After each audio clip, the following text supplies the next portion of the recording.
كلما دخل عليها زكريا المحراب وجد عندها رزقا قال يا مريم أنى لك هذا قالت هو من عند الله إن الله يرزق من يشاء بغير حساب هنالك دعا زكريا ربه قال رب هب لي من لدنك ذرية طيبة إنك سميع الدعاء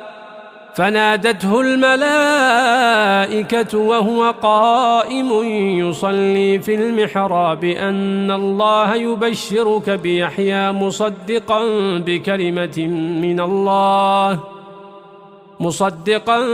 بكلمة